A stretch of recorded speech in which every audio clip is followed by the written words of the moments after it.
कॉलेजमध्ये गेल्यावर असं काही झालं. कसं काय सोलापूरकर? हे बघा आपला रोहन. सॉरी सॉरी, हे नाही बघा, हे आपला रोहन आहे. तर आम्ही जात होतो कॉलेजला रिझल्ट घेण्यासाठी. इथं आल्यावर का नाही समजलं आपला इराणीचा का नाही तृतीय नंबर आलाय बघा. कसं बॅनर लावला होता. समोरचा गेट बंद असल्यामुळे आम्ही सगळं असं उडी मारून जात होतो, पण यांना का उडीच मारत येत नव्हतं. कसं करतात बघा. नंतर ना सरांनी सगळ्यांना बोलवून घेतलं आणि रिझल्ट देऊन पाठवाल ते. असं म्हणले की आता भेटलो नंतर ना भेटू नका. सगळेजण रिझल्ट बंटीचं तिकीट ठेवत होते. बंटी कसं म्हणते बघा. घेताना 10,000 रुपया तर जाणार घरी डायरेक्ट.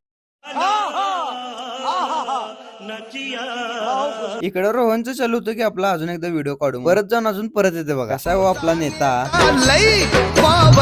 नंतर ना गेलो आम्ही सगळेजण खाण्यासाठी. आता इतके दिवसांनी भेटले म्हणल्यावर काय आता खावं लागतं. वाढतीचं काम मात्र आपल्या बाळासाहेबला सोपलं होतं बघा. इकडे तिकडे न बघता खायला चालू केलं बा. एक नंबर झालता. माऊलीला पण विचारलो भारी झालता म्हणला. महाराज पण भारी झालता.